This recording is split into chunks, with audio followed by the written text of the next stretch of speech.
Techniques for identifying and separating polyethylene microbeads and other plastics from coastal estuaries. In 2004, over 28,000 rubber bath toys were lost in the Pacific Ocean. Rubber duckies began washing up on beaches with signs of degradation, including fading in color and bite marks from marine animals. This made us curious about plastic in the environment.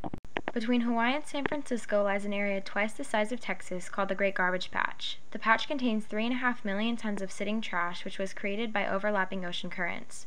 With the recent tsunami in Japan, this garbage is expected to hit the west coast within 9 months. Visible plastic harms animals by entangling them, but plastic less than 5 millimeters in diameter, called microplastic, is harming marine organisms at the bottom of the food chain, such as filter feeders like clams and barnacles.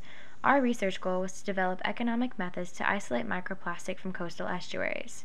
Popular exfoliating face soaps contain polyethylene microbeads, and we wondered if these beads were able to travel from a person's home through a sewage plant's purification processes and enter into the environment.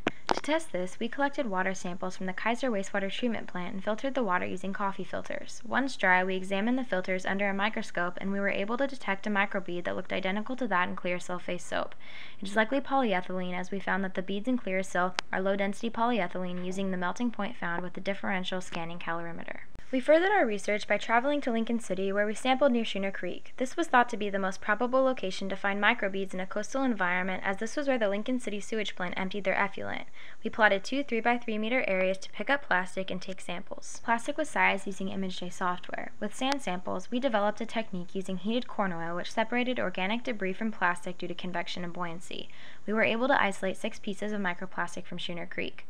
With the DSC, we reasoned that the microplastic we found is likely high-density polyethylene or polypropylene. Next time you visit the beach, listen to the crashing waves, look down at the sand, and imagine all of the microplastic that lies right beneath your feet waiting to be ingested by innocent marine animals.